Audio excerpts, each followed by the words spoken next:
How's everybody doing? It's been a pretty interesting and crazy week, and I know I spent time with a lot of you all over the course of this week. Got a lot of stuff that I want to share with you over the next 4.5 hours. I always like to make sure you're playing a part here. So, as you know, my name's Ben Muldrow, Arnett Muldrow and Associates. We're a planning firm based out of Greenville, South Carolina, and we're working with the town on a couple different things. This particular initiative is focused in on community branding with a particular focus on tourism and external market development for the town of Lovettsville. So I've spent the past 3 days here in the community. We conducted a series of meetings all day Tuesday and then Wednesday morning. Had some really great input and conversation with business members throughout the community and the region, residents, as well as folks that were involved in the committees and council. And I'm pretty excited to share with you some recommendations. Again, as you can imagine, everything that you're going to see today was created since Tuesday morning. For the most part, it's really created since we finished up our meetings yesterday. So this truly is kind of a gut check. It's my opportunity to share back with you what I heard and the strategy that I feel like could benefit this town as you continue to move forward. I think it's always important to recap some of the things that came out during this input process. One of the first things that was very clear, and I don't think that it surprises anyone when we talk about the idea of marketing and branding a community, but there's obvious apprehension from citizens when you talk about the concept of marketing, because they're going to automatically equate marketing with unrestrained growth and the invitation of anyone and everyone to come to their quaint small town and enjoy it and then move here and bring all of their family as well. So, there was this fear that any proactive effort to tell your story meant uncontrolled growth. And I think that there was a lot of confidence, and even you could see a little hint of excitement at the idea that branding for a community can actually help control and preserve the qualities that citizens cherish. So we pay a lot of mind to the things that people say that they value about the quality of life.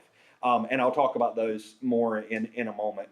But I think that one of the biggest things that we heard people say that they cherished was the small town feel. And when you dig a little bit deeper, because that phrase small town feel is something that I hear a lot in communities, here it was interpersonal relationships. It was the fact that when you live in Lovettsville, you live in a place where you know who your neighbors are. And you truly feel connected to a larger place. And that connection was the thing that people cherished. So I felt like that was something that was loud and clear in those input meetings. Now, in addition to that, I always like to look at different things that already exist and different things from the community. Had an opportunity today to head over to New Jerusalem and find that German heart that we heard about. This is a fantastic hand-carved tombstone. I believe that this one was dated 1790. Back in kind of the back right-hand corner of the graveyard. Very interesting dynamic, just kind of spending that time learning about a community that has long since been known as the German settlement. It was interesting to me to find out that the German settlement truly was a title. It was what the place was known as. It was not a tagline. It was who you were. And as we move forward, and again, in the process of branding, I think it's always good to know of people's potential fears so that you can allay those fears. The German settlement is who you are. So as you move forward and you brand and you develop marketing message, that is not a phrase that has to go away. That is not a phrase that you have to cut off and dispose of to be able to tell your story. So it truly is part of who you are, but also a lot of this imagery and a lot of the kind of culturally influenced art that comes from those German settlers that made their way down from southeast Pennsylvania and set up here and truly created a different migration pattern in Loudoun County from the rest of Loudoun County, which I think was pretty interesting. Now, in addition to that, we've got some other imagery that we see throughout the community. Obviously, the hand-lettered signage, the gateway signs welcome you into the community. These signs have existed for a long time, and the signs went on to inspire essentially what the town is using to represent itself in its letterhead and things like that. From a design standpoint, these are somewhat difficult for a couple different reasons. First of all, legibility was not key in Old English black letter typeface. Like it was not intended to be viewed when you drive past it at 45 miles an hour. But in addition to that, it never started as a digital typeface. So the only thing that you can ever have from that is that word, because it was all created by hand and you don't have any expansion. So there's some opportunity for us to use that as inspiration, but then to kind of evolve that a little. We also have the new town seal. Went through a community design oriented process to land on this seal. And this seal relies heavily on that kind of Pennsylvania Dutch and German settlement art style. The art style is called Fraktur. And Fraktur is interesting because that term actually relates both to this particular art form as well as the art of black letter writing in German style. So both the script as well as the art that you all have moved towards as a community collective are actually intertwined through this terminology and through this connection. And then to kind of stitch together the third element, the community that starts with love, the school that starts with love, the heart, the German heart, your name, you have love in it. Virginia is for lovers. And this design of art was actually used very often in writing love letters. And that's why the heart imagery made its way into it in the first place. It was about family, it was about love, it was about comfort and luck and safety and strength. So it is interesting how almost unintentionally there were these different sections and different fractions of your communication that were actually very, very connected. So what we wanted to be able to do is we wanted to be able to better stitch those together. Now, as we continue to move forward, we also need to think about things like the events that go on. And here you see some of the art from the 16 and 17 Mayfest. Now, both of these are good and professional, so they evoke a professionalism. But one of the things that I'm going to suggest to you all tonight is the idea that when you go through and you start to establish a brand for your community, it is essential for you to stitch those events into that brand. Now, that doesn't mean that your event has to look exactly like last year's. Your volunteers that work on events would shoot themselves. It's like every year it looks exactly alike. You can still have art that changes and poster that changes and t-shirts that changes, but having that graphic identity that provides a consistency year over year, but also stitches those community events together so that your community starts to get credit from it. I can't tell you how many times I work in communities where people say, nothing ever happens here. And then you ask them, well, there was a festival here this past weekend, there were 14,000 people here. Yeah, the festival's awesome. Nothing ever happens here. So we've got to break them down from that thinking in a vacuum. Now, in addition to that, we see some of that with Oktoberfest as well, several different graphic identities, and it's almost one of those things where it's, again, nothing is bad.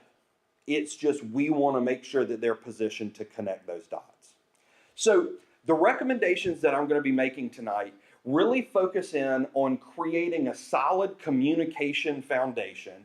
And with this foundation, we believe that a community should adopt a toolbox that has four main elements. Define an actual color palette. so that every time you've got a light blue, it's the same light blue. Have that color consistency throughout everything that you do. Define uniform typefaces, so you have a family of typefaces that can create visual consistency, and every time you say Lovettsville, you have the opportunity for it to look alike, no matter what you're talking about.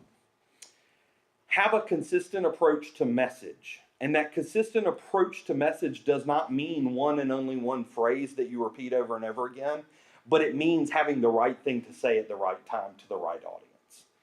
And then finally, a consistent approach to graphics, so you can create visual continuity through all the things that you do. So we're going to start out with color palette. And it was kind of interesting because one of the things that I do as I work with the community is I try to keep myself somewhat ignorant. I actually had not seen on purpose, I didn't look at the new design of the seal. So the only thing that I really knew was I knew the old stuff, I knew the old sign, I knew what the truck looked like outside, but I had not seen the seal. And I landed on a color palette that seemed right based off everything that I know. And it just so happened that the color palette that I picked was pretty much right in line with all of the things that exist in the seal. And then if you go back further than that, all of that kind of German cultural American immigrant color palette. So that was kind of interesting. Now, from there, I started to look at typeface. And for you all, I selected two typefaces. One that I consider to be a signature typeface used predominantly for your name. And then the second is kind of an accent typeface that allows for some content neutrality and for expandability in the system. So what we see with that signature typeface is we see something that the legibility is dramatically increased, but because of some of the elements in its design, it still very much harkens back to the era that we are trying to evoke. And I will say, typically, I don't like to land on a typeface just because it looks good in one word. But when we look at it in Lovettsville, it really, the combination of the L, that kind of signature diamond, and the O that does evoke certain German styling. And just so you know, this comes from a typeface. The typeface is called Appleton, but the typeface itself has been customized so it can be truly yours. No one else can go in and download Appleton and type your name exactly like this. So I went in and I customized the way that the V's are. They typically have a really heavy ornamentation that wraps up, and I took those off and created nice symmetric arms on those. And then I also, although this is very subtle, I changed the way that the two T's interacted with one another, so that now the tops, the kind of crossbars, are almost mirror images of one another. It creates a greater sense of balance. One of the things that Lovettsville has working against it from a graphic standpoint to a certain degree is it's a long name, and it's a long name that has two double vertical consonants. Now, typically, unless you're a design nerd, that would never be something that you would have to worry about. But having that double T and then the double L, you want to have something that has a really nice rhythm to it. From there were certain brand values that we heard over and over again. This idea of being a truly all-American small town, that connection back to the German settlement and the German heritage, all the connections we talked about with love, the connections between people, the tie-in to the graphic of the heart, the interpersonal connections and networks that you have here. Had you been at the meeting on Tuesday night to hear residents that moved here just 3 months ago gush over how they connected to this community and how they became part of this place so quickly? I mean, you would have thought they had been here for 10 years, and they've been here since November. And then I think the other thing that is always interesting, and to a certain degree, you want to keep it in your pocket. I said it politely here, self-sufficient spirit.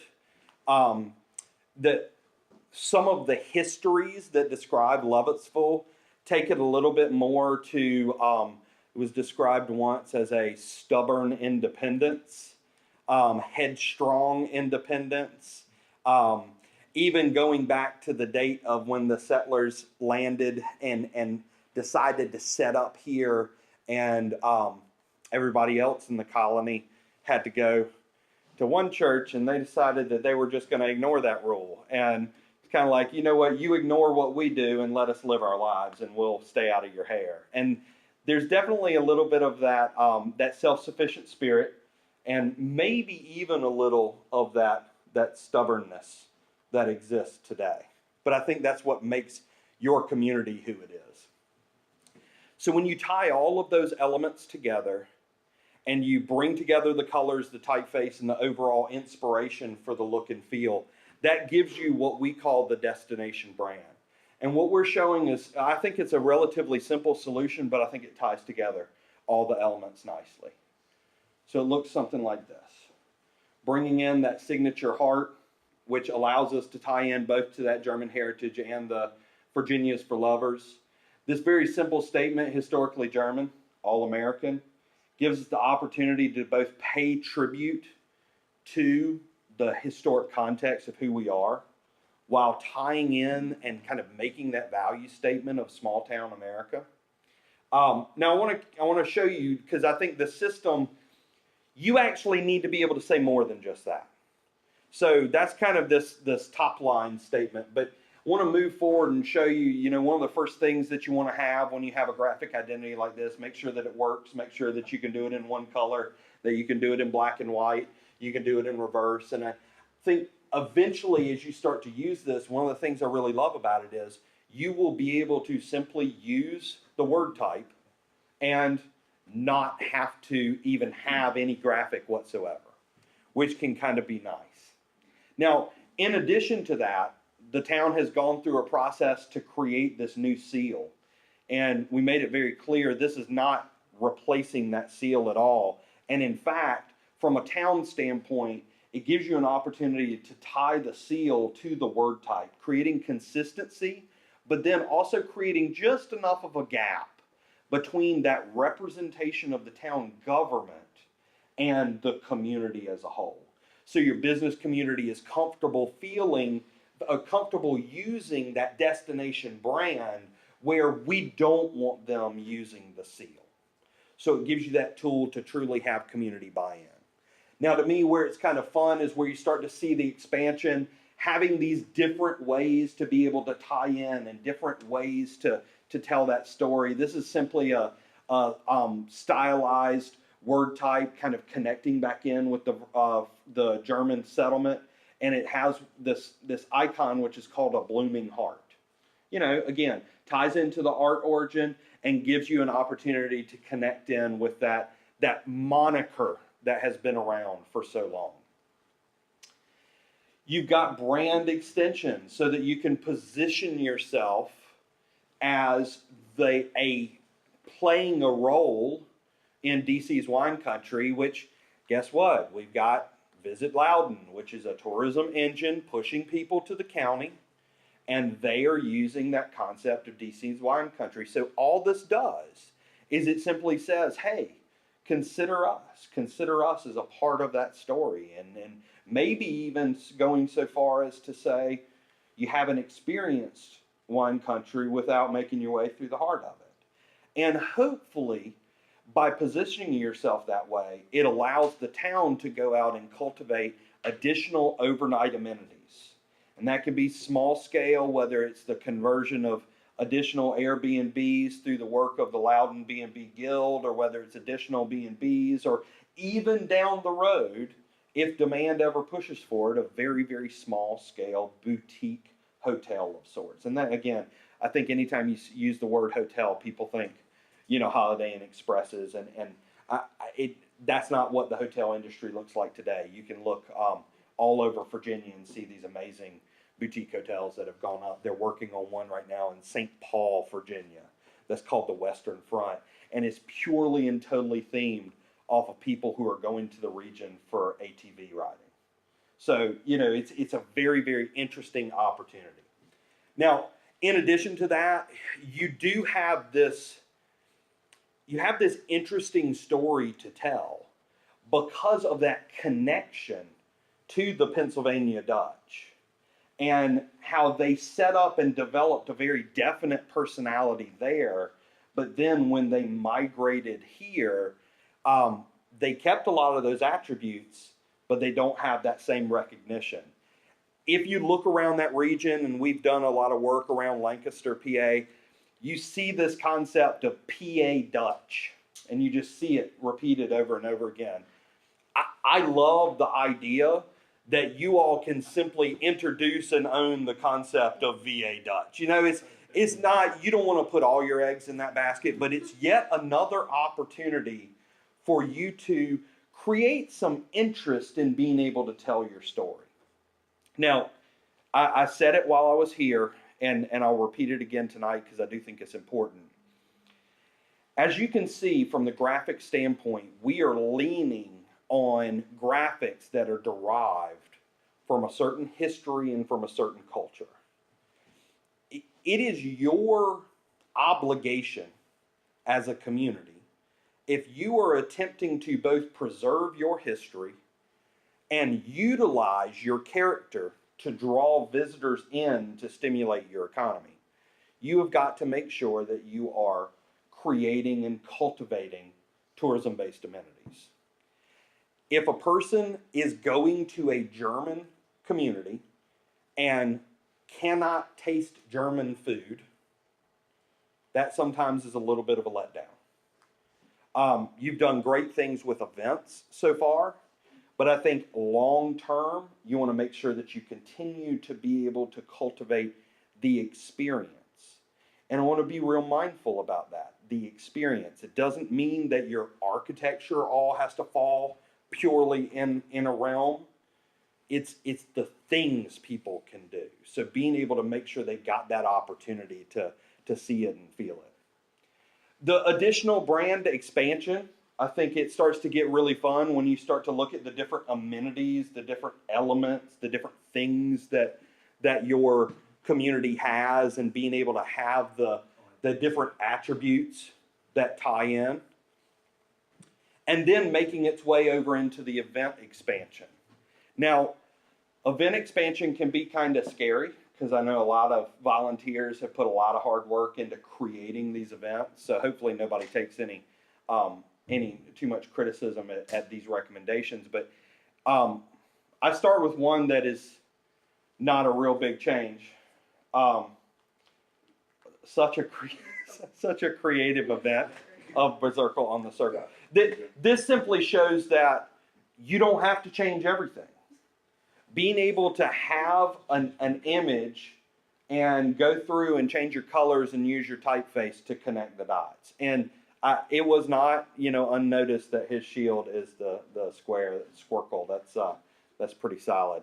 But then, as you go through and you start to think about the different events, you've got this summer series, you've got concerts on the green, movies on the green. Here you see one of these hex sign designs that incorporates both a movie reel with the neck of a guitar. So it gives you an opportunity to use that essence. Now, visually, what we've done with this is we've tied into our overall personality. That doesn't mean that you have to serve German food at the movie. It doesn't mean that everything, you have to wear a dirndl to watch, Snoopy at the amphitheater. It gives you an opportunity to tie in while still keeping those events kind of focused in.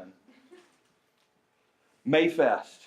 One of the things that I noticed as I went through and looked at Mayfest was Mayfest had a lot of different visuals in its 6-year history, but that butterfly seemed to be a consistent. So what this does is it allows you an opportunity to create a logo that ties into your overall community brand. It creates a basis that connects it into this network, but it also still leaves you the latitude to change the art each year.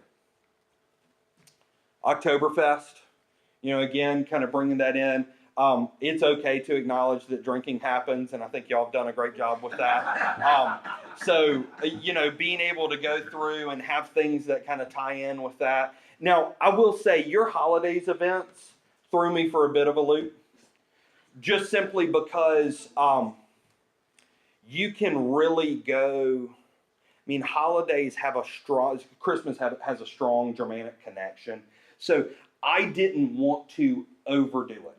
I didn't want to over theme it because Christmas is such an important time. You can get away with doing some really great things without overdoing it. So I actually went safe as my first suggestion, knowing that it's easier to ramp up than it is to ramp back. So just calling it hometown holidays. I felt like that helped to position it in to that kind of small town feel that we heard so much about. So you start to have this connection between your different events and this event series and this focus on activating life over the 4 quarters. But the other thing that you have to think about is not just the events and the relationship that the people that go to the events have, but we got to cut down on the burnout of the volunteers by bringing in more volunteers. So you've done some really great things with the different committees, the Love America and the Love Fall and the Love Spring, the Love Winter, Love Summer. What I would like for you all to do is think about the idea of bringing together and capturing an identity of people who volunteer at those events. Not the ones that plan it, but the ones that just show up to work. Because helping out and working an event is one of the best ways to connect to your community.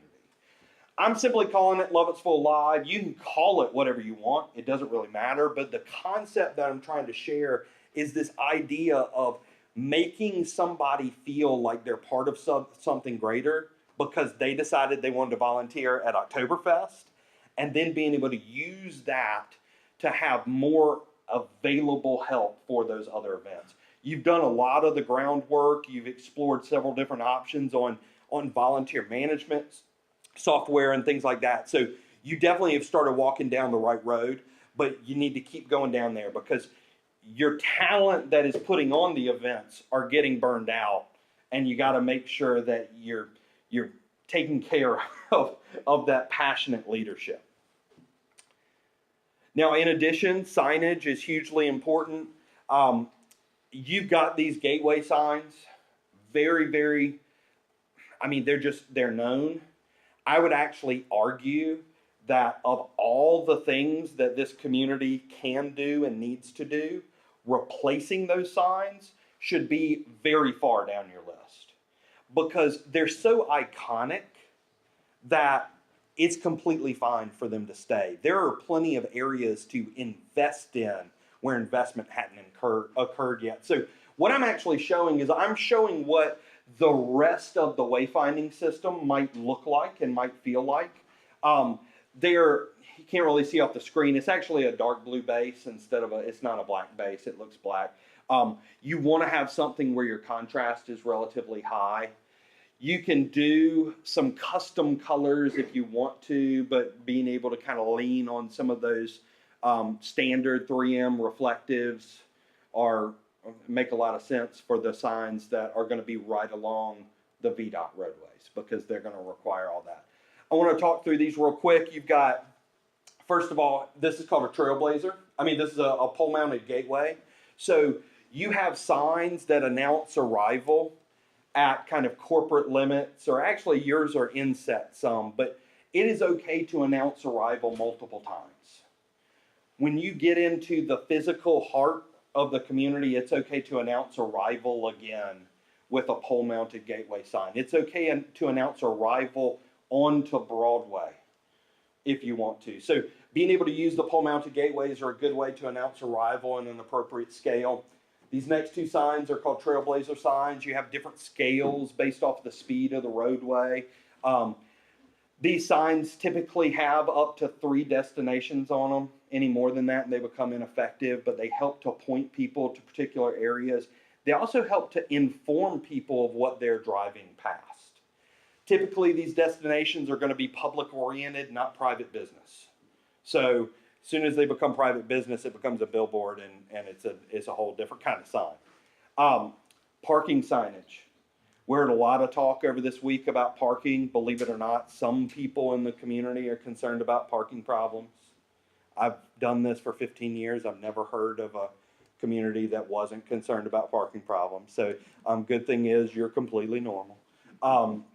But Signage is, well, yeah, completely normal on that front. How about that? One of the important things is to make sure that parking amenities are properly signed. I typically tell folks there are three different kinds of parking problems. There's a parking capacity problem, a parking management problem, and a parking awareness problem.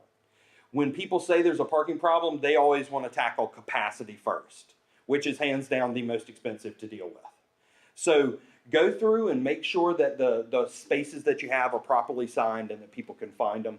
And then next to that, you simply have a pole-mounted information kiosk. When someone does park in one of those public parking amenities that we might want to create, we need to be able to appropriately transition them from vehicular traffic into pedestrian traffic and arm them with the information so we can maximize that economic impact. Our shopping and dining guides, our list of the places to eat, all those things, that needs to be available in that kiosk. Now, in addition to that, being able to have banners that kind of connect and create that identity through the community. I know that with the poles that have gone on Broadway, they're single banner poles. And they're also a little bit smaller banners, so I'll show you something for those. But one of the things, I only saw single side. I think they can be done. Oh, okay. We didn't put the arms on. Absolutely not essential, so I just wanted to show you both. But what I will say is, I want to talk a little bit about design strategy on banners, because banners can do a lot of things in the visual space. And I think a lot of times people think they're just pretty. But what you see here is I'm actually showing 3 designs on this and then 2 additional designs, but they always have a solid color, calm, easy to read side that introduces your identity. And even though it runs vertically instead of horizontally, that's to maximize your size and give up a little legibility over size. But it creates a certain amount of repetition and rhythm. You can imagine what it would look like if you had a series of banners like this that went all the way around the squircle. The consistent blue on all 4 sides, and then a single design on each one of the 4 sides. So as you sit there, the banners actually reinforce these different nodes, these different sides of this singular space. People, I think a lot of times, communities, they're very diplomatic, so they'll go through and they'll want every banner to be different. There's a lot to be said for rhythm.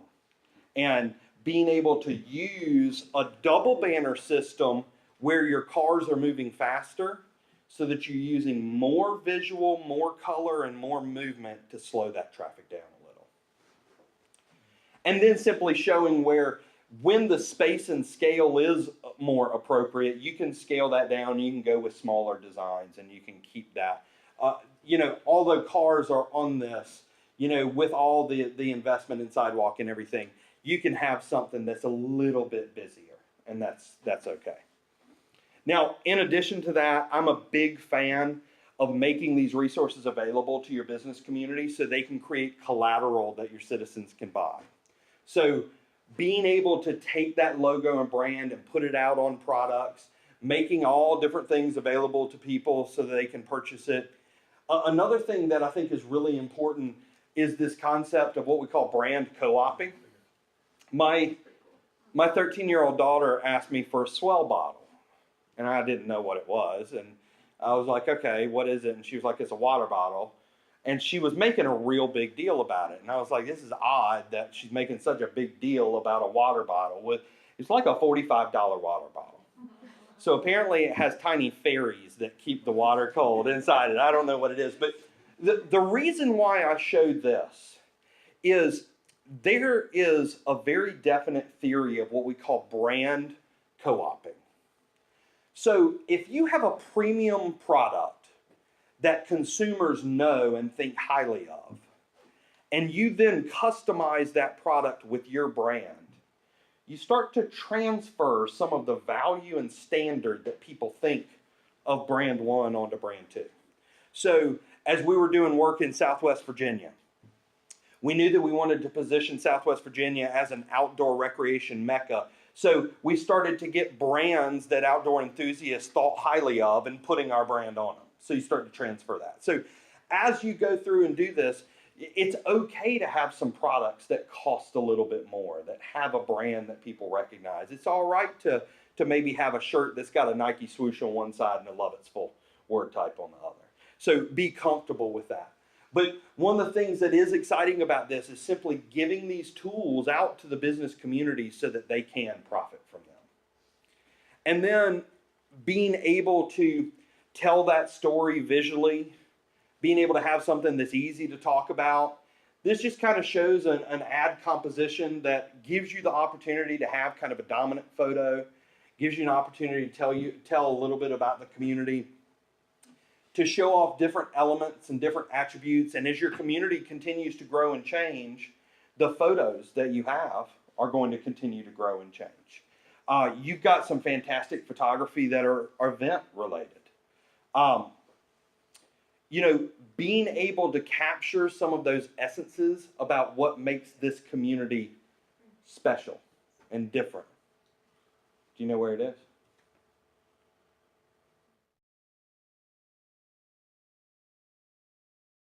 Oh, sorry. Yeah, I'm dyslexic, so I'm bad with that. Yes, room to breathe.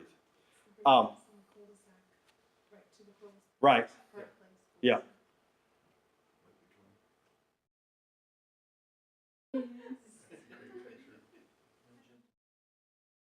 I think I can drink all those beers. Yeah. So, and you know, some of this imagery was from some of the local websites and everything, but being able to set up this stage where you can tell the story of the community and you know, the thing that is interesting about these tools is, although it is important to be able to invest in marketing and advertising, being able to get ads like that out, simply being able to take that message to social media, being able to share it on Facebook pages, being able to show the community what it is you're trying to do, who it is you're trying to recruit, and that story that you're trying to tell.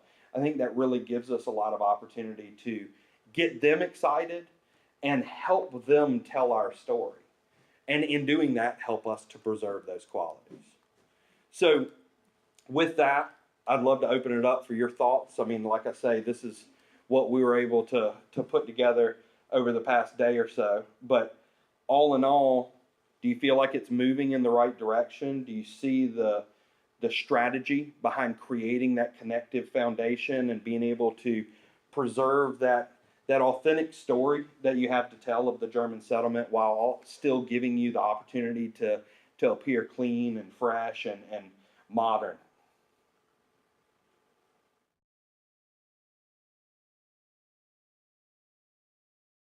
I think so. I think what we're looking at here is just a slight modification of what our goal was when we started. I put in it because it was everybody here. It came right out of here. Right. We love the town. We love the people. We kept trying to go back and make the people understand what exactly that we were trying to do. Yeah. Not always easy. Right, absolutely. Absolutely. But, you know, to touch somebody outside of this area where we're competing with Loudon One or, you know, and you have to have something that makes someone want to come here. And you know, make people, by the correct artwork and correct ad, you can make it seem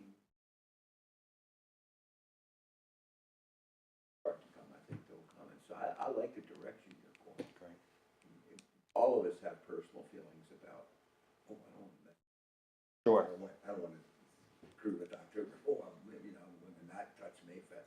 But, you know, the changes will be sincere. All get on the same ship and keep going that way. And I want to give you as a town a tremendous amount of credit for the way that you have gone about doing this. The messaging that we have has several different prongs of focus. One, obviously, and in any work that I do with communities, there's an obvious focus on community pride. So there's a message that is focused on the residents themselves, re-engagement of those residents and confirmation of why where they live is special. And then also this visitor cultivation, which is really important. You all have made a very, very apt decision to focus on events. And the reason that you focus on events is because you can create the desired atmosphere in a small scale and in a controlled experience, and you can show your potential. I think that one of the biggest fears was, oh, branding means additional residential recruitment. And that's not what this is really about. This is about bringing in dollars from outside that aren't going to particularly tax our infrastructure, but will help our businesses to thrive and help additional businesses to thrive so that those businesses that come help to create a more self-sufficient economy here. And I think so the path that you all have chosen to take, I want to confirm that was the right strategic move to make.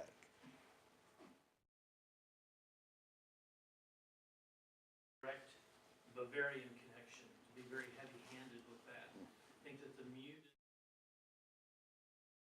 homage to the Pennsylvania Dutch is, since that's actually historically accurate to how the town came to be, and sort of having that muted German flavor is Right.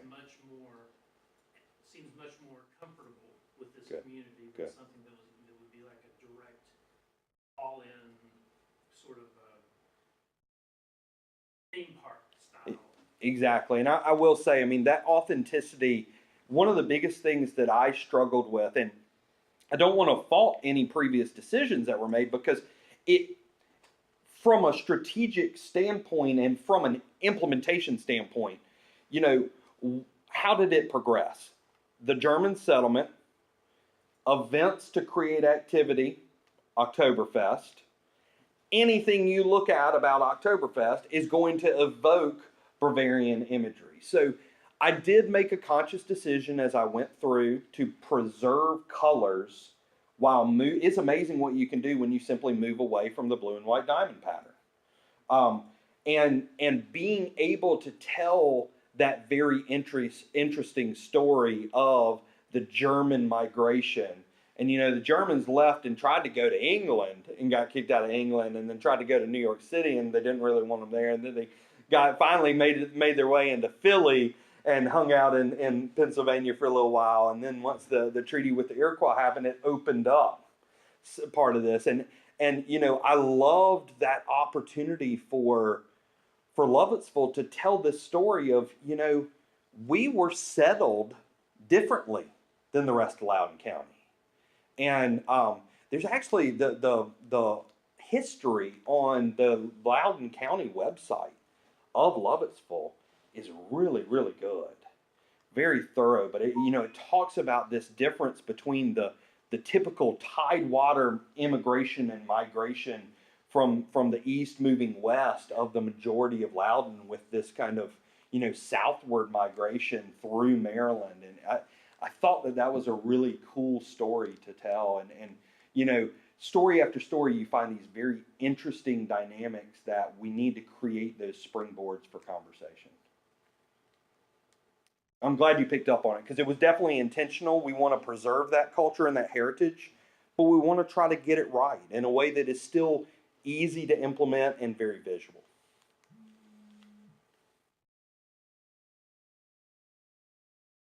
Awesome. Butterfly and the colors Good. and everything like that. Good. That's what you're talking about. Like it's spring, so you Right. want to have that palette incorporated. Exactly. Stuff like that. And again, like I say, once you adopt that uniform logo, Yeah.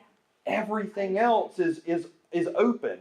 Every single year it's like, what's the poster going to look like this year? What's the merchandise going to look like this year? So you have that consistency through identity, but then you also have the versatility through the marketing itself. Yeah. Great. I love the flexibility. Good.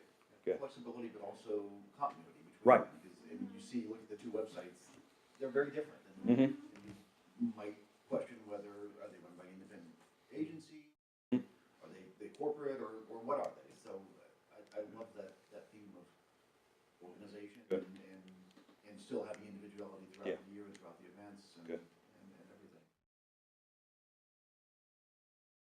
while that it wasn't entirely accidental that those very similar colors ended up in our town seal. Absolutely.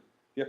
But a lot of the things we've been doing, we're doing it ourselves, and it's fantastic to have an expert come in and validate a lot of those. Yeah. And yet. Right. And I will say, and I think it's fair. You all have done. You've done a really, really good job with connecting those dots and kind of moving from point A to point B.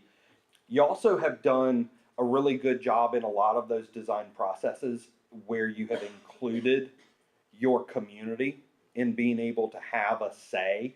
You know, that seal was designed through kind of a community-driven process. And that's exactly how seals can and should be designed, because they've got this longevity, and they don't play as much of a marketing tool, a marketing role for a community. So they've got a lot longer lifespan. But I want you to hear that as you move forward, especially when it comes to marketing and actual response-oriented communication, once you adopt a foundation, it's okay to kind of open the doors and start to run with the foundation. There's certain things where community input enhances the product, and honestly, there's certain things where when you get enough voices that weigh in, it kind of, I call it khakis it down a little. You know, it waters some things down when you're trying to make a message. So you have done a really good job of creating that foundation, but I also think that you should feel comfortable with where you're at today at being able to take some tools and run with them from a communication standpoint. Yeah, Jack. I'm a surprise to the council, but I like what I saw and I like the covers as Great. well. Great.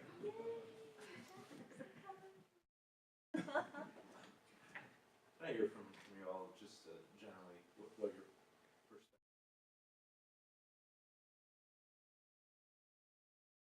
I mean, this is something we were talking about, and Ben did a great job encapsulating the three things that we are. I mean, we are kind of in the heart of the Western Loudoun tourism area.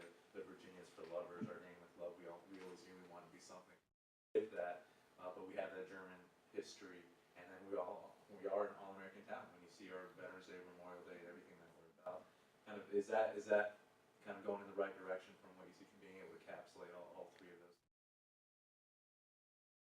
Asking for specific comments Just on feedback, what it is. yeah, or just- reactions, everything else. I just want to elicit more Okay. conversation. One thing with the historically German All-American. I know what you're gonna say. Are you gonna use the phrase parallel? Right. Yeah. It's not parallel. Right. So, historically German, always American. Ah, Ooh. nice. I think it gives Absolutely. me a good feel. I I said it in my brain, and now I'm saying it out loud. Well, thank you, because you know, as you go through, I knew it. I knew it when I wrote it down. Like I Yeah. knew that it wasn't correct, Right. but I also knew that the sentiment was hitting where I was trying to hit.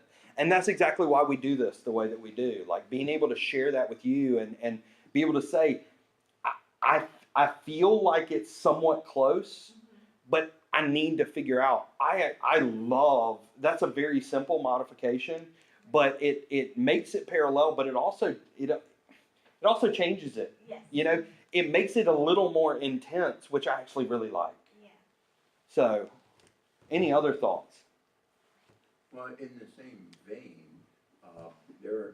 we have the Veterans Day and Memorial Day celebrations.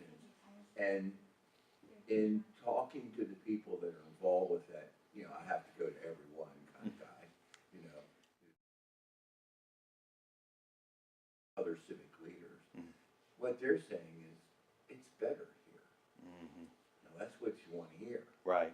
And it's better here because this is an all-American town. Sterling doesn't do a very good job, and disjointed. And we really feel that we can keep this place knit. The goal has been keep the town together, welcome everybody, Right. and just, you know, glad you noticed that and that you put an effort in it.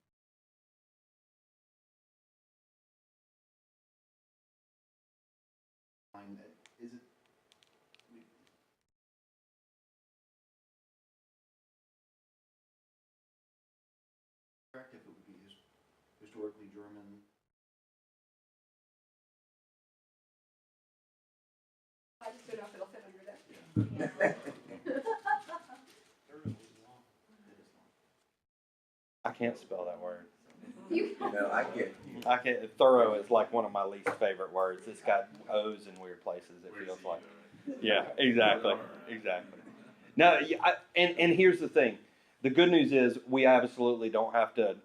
We don't have to decide on the exact terminology, but it sounds like based off the conversation and the comments that the idea of having some sort of nice, succinct statement that's able to hit on the acknowledgement of what we've always said that we are, the German settlement, but take that and use it as a springboard to talk about how we are this all-American small town, how we do exemplify these qualities and attributes of communities like people don't necessarily know still exist today.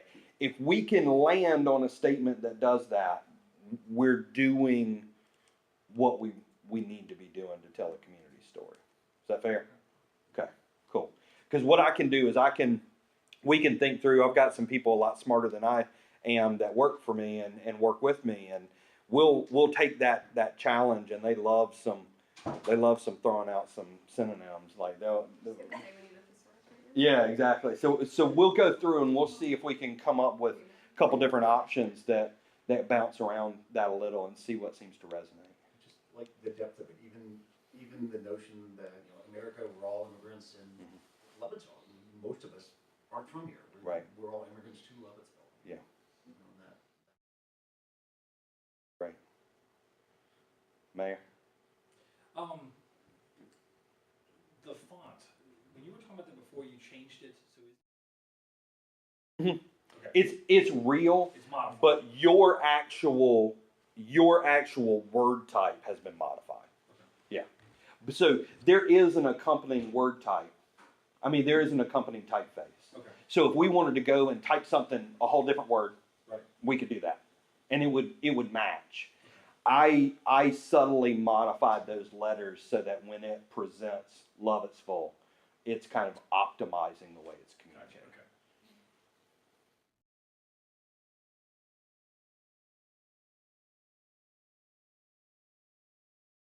No, I like the font.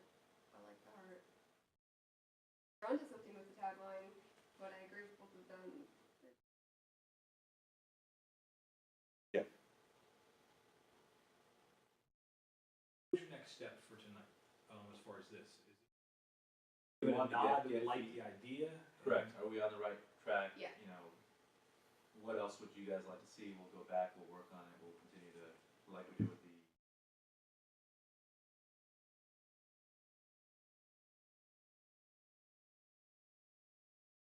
If this is the route we want to go, so we need that feedback.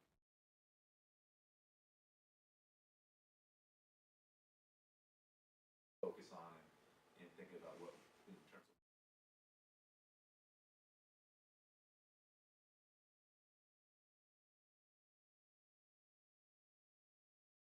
Like what you did with the events, because they all kind of maintained their own flavor, but like you said, the website we're going to, so I like that they're all connected that way.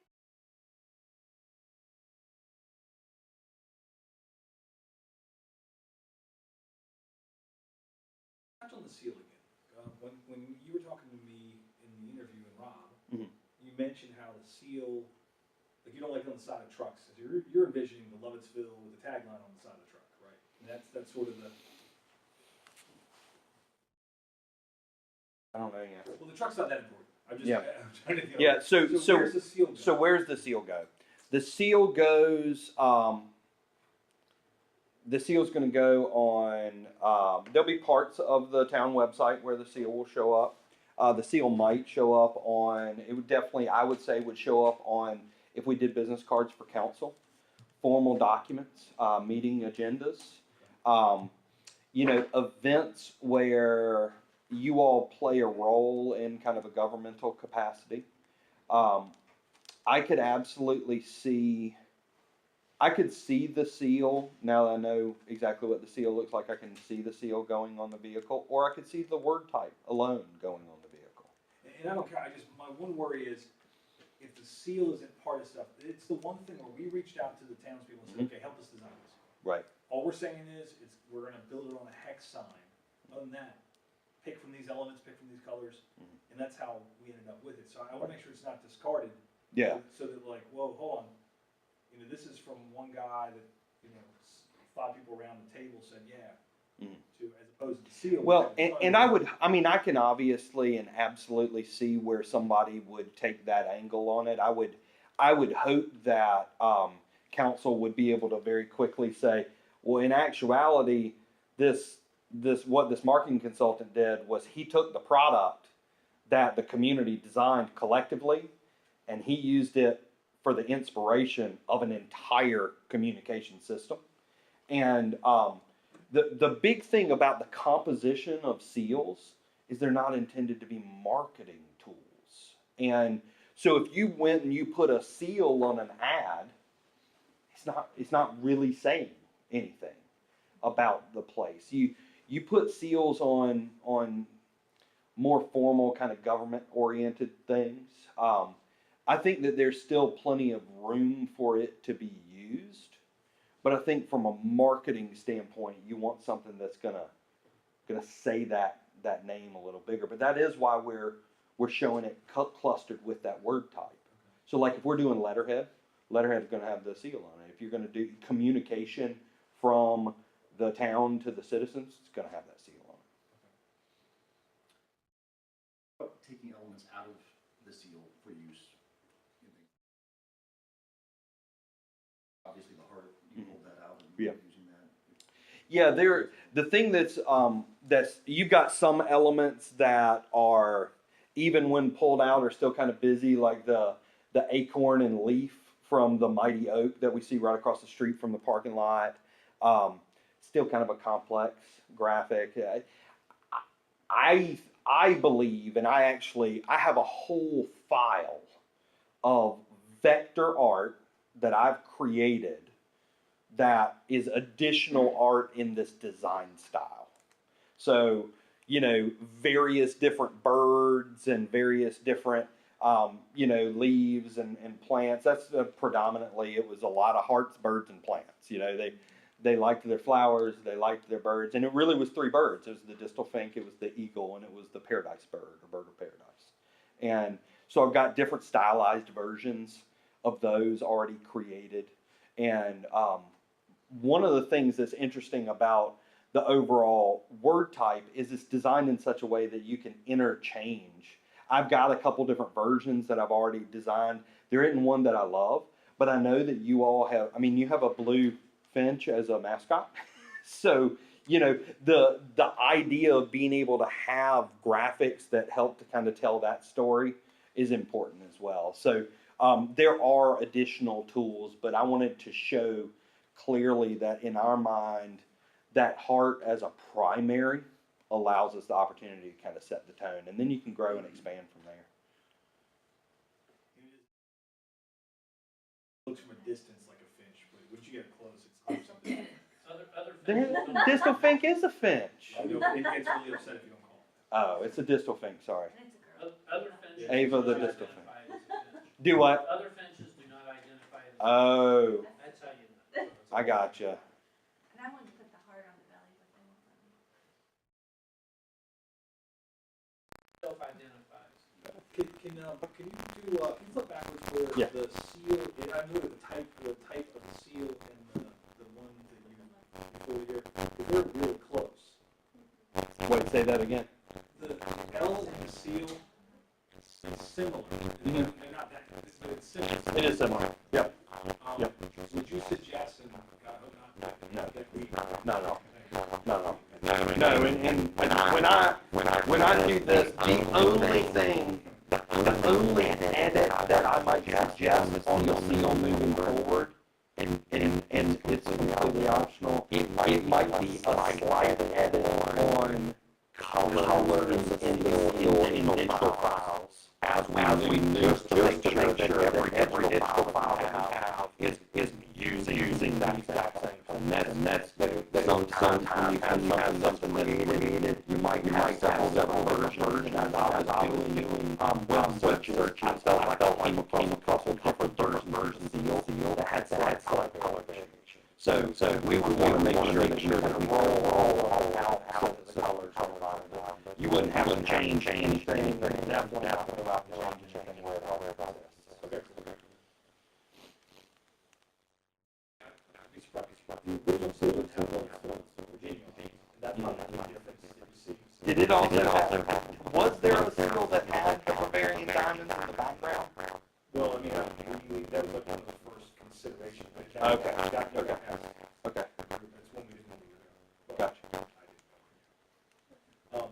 But the original one has another oak leaf on top and on bottom, and there's no wording there. Gotcha. And so the wording was added so that it could be used in other things. Gotcha. Yep.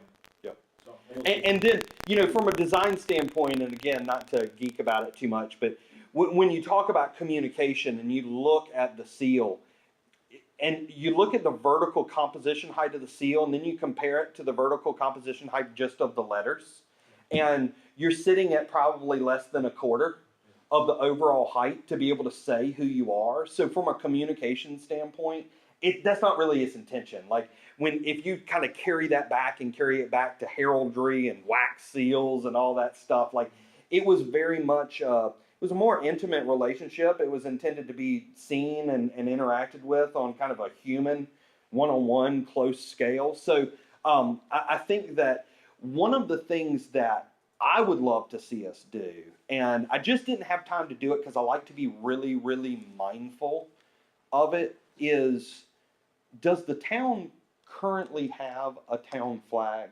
No. And town flags, and I want to throw this out here because town flags can be really great for towns, but town flags with flags designed by design competitions can be really bad because the whole art of designing flags is truly a world all to itself. There's a certain rule or kind of mindset that a 5-year-old should be able to study a flag for 30 seconds and be able to redraw it. And if they can't redraw it, then it's too complex an image. And what a lot of communities do is they'll simply take a seal and they'll put it, I mean, just like Virginia state flag, put it on a field of color.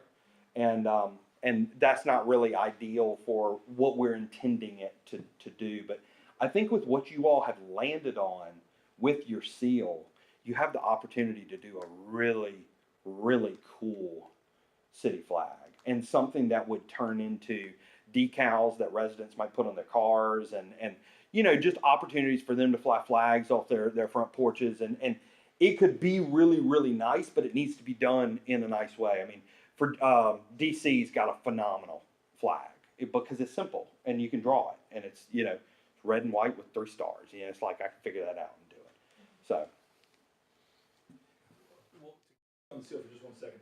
So when you use it with the wording, should we go back to the old one that doesn't have the words on it? Because then it's just showing the original. Nope. Okay, so we'll keep it the word and Keep the it word's same. fine. Okay. Yep, I'd keep it consistent. All right.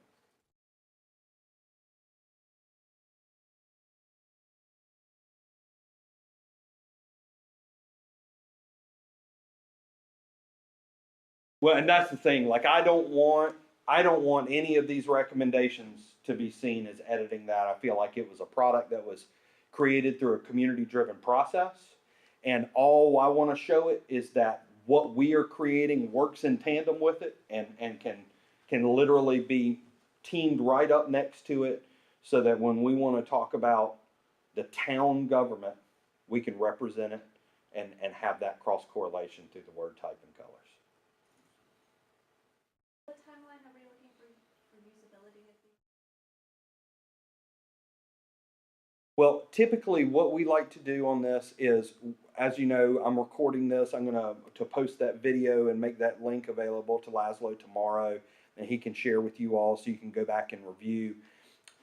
As quickly as we can begin to move forward, my goal would be in the next 2 to 4 weeks, depending on the refinements that come in from you all in terms of the edits. And I don't actually think it will take us very long to land on a modification on the tagline that we're really comfortable with, especially based off the discussion tonight. As soon as I can get the green light from town hall, we will prepare those resources, prepare the style guide, prep everything up, and we will be able to make that link available. So in theory, depending on how long that variable process of moving from where we are tonight to completion is, then we could be ready to go and distribute in as quick as 2 to 4 weeks. So it definitely does not need to be a process that gets dragged out. If you all feel like we're hitting in an 80 to 90% mark, I think we can probably bounce stuff back and forth, and I would love to think that we can get a resolution that council is comfortable with moving forward on, with the understanding that this truly is a living and a constantly adapting system. So I almost feel like the goal of what we would be looking for is for council to adopt the brand toolbox with the understanding that it will take refinements and it will take modifications, and then that way nobody feels like we're not deciding on something that we're going to tattoo on our foreheads. We're adopting a foundation of communication so we can start to take those tools. Well, yeah, or forearm, yeah.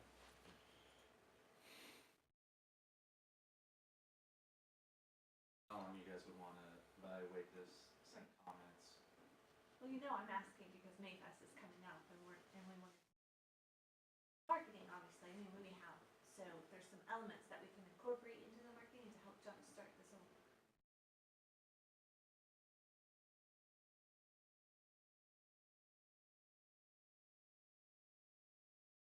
Up to you guys how far along you think we are and how much refinement. I mean, if you all are relatively comfortable with where we're hitting, then we can make resources, especially resources like Mayfest resources and color definitions available tomorrow. So I mean, we can get on it, but the only thing I want to do is I want to make sure that I'm being respectful of you all having that time to kind of think it through. If you're comfortable with the idea of where the brand extension is, and you feel comfortable with the idea of maybe saying, hey, I think we can start to green light some of the event stuff so we can arm Mayfest, understanding we've got a little tweaking on the overarching identity. I'm comfortable doing whatever you all want to do.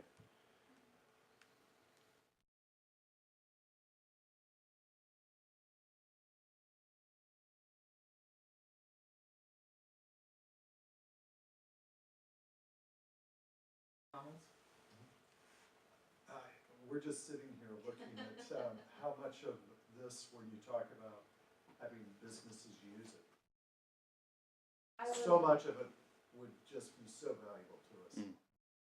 General, to all the businesses, particularly the mom and pop businesses that don't have this, recognizable brand outside, it gives them a sense of community ownership. We can tie in with each other. A business community doesn't need to be in competition. They're to enhance each other, and having some sort of way to tie each other in with the town, I think that's brilliant. It's great. I think it's a wonderful thing. And we have seen that work, as I mentioned, working down in Southwest Virginia. We had a small coffee shop that opened up in one of those rural communities in the coal fields, and in the first month they decided they were going to make some Southwest Virginia t-shirts. And they brought in, I think they said it was just about $500 in sales off of t-shirts.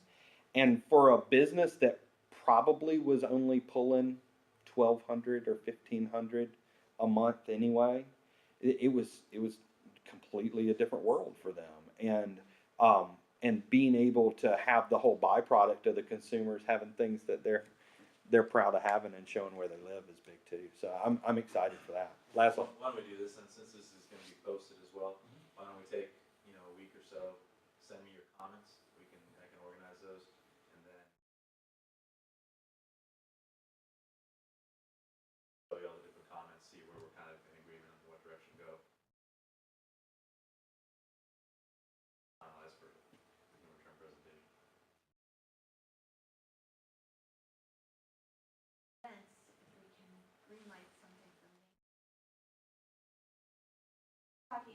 1 to 2 weeks, right? And then I'm working with that's lag time on that end, it's gonna be too late for